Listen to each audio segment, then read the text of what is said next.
Bonjour et bienvenue dans le JT de Suresnes. Une fois n'est pas coutume, nous commençons notre JT à Paris, dans la partie du Palais de Chaillot qui abrite la Cité de l'Architecture et du Patrimoine.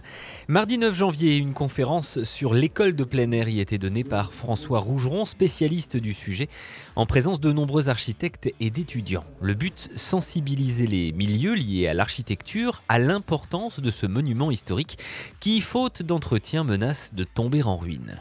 Il nous faut aller très vite pour essayer d'imaginer un projet alternatif de reprise de cet espace. Une dizaine d'années encore de dégradation et je pense que la situation sera irréversible. Pour éviter cette issue malheureuse, la municipalité multiplie les initiatives. En plus de l'exposition consacrée par le musée de Suresnes à ses concepteurs Baudouin et Lodz, un dossier a été déposé à l'intention de la mission de préservation du patrimoine présidée par Stéphane Bern. La réhabilitation de l'école de plein air a été choisie pour thème de l'édition 2018 du BIM, un concours d'idées international très prisé des architectes, un moyen efficace pour accroître sa renommée dans le monde et tenter de trouver des sponsors. Et grâce à une souscription, le globe géant qui en orne l'entrée achève sa restauration, un travail qui, on l'espère, préfigure une renaissance complète d'un monument indissociable de l'histoire de Suresnes.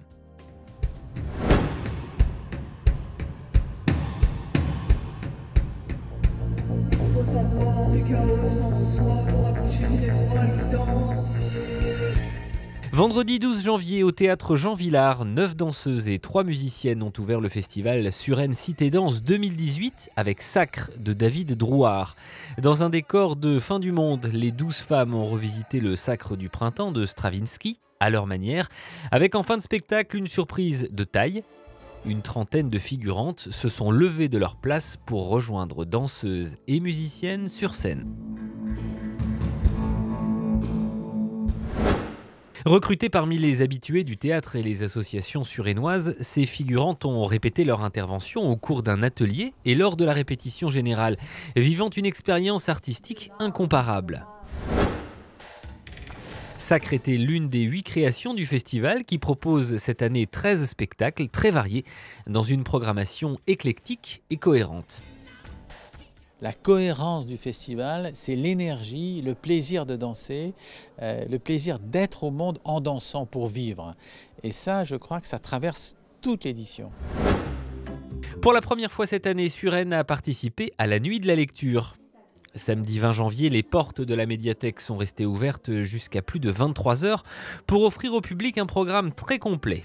Lecture, échange d'ouvrages, jeux, quiz et ateliers pour enfants.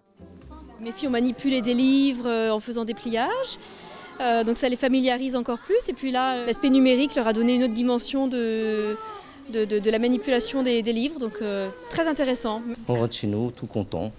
On a fait aussi de la lecture, et voilà. À une époque où on dit qu'il y a un déclin de la lecture chez les jeunes et les moins jeunes, voilà, ce genre d'événement dément la chose. Preuve du succès de cette première édition, 400 amateurs de livres se sont déplacés à la médiathèque. Conteuse, chanteuse et effeuilleuse, Mamselle Viviane a clos la soirée par un spectacle burlesque à l'énergie communicative. Et c'est sur cet hommage appuyé à la littérature érotique que nous passons à l'agenda de février.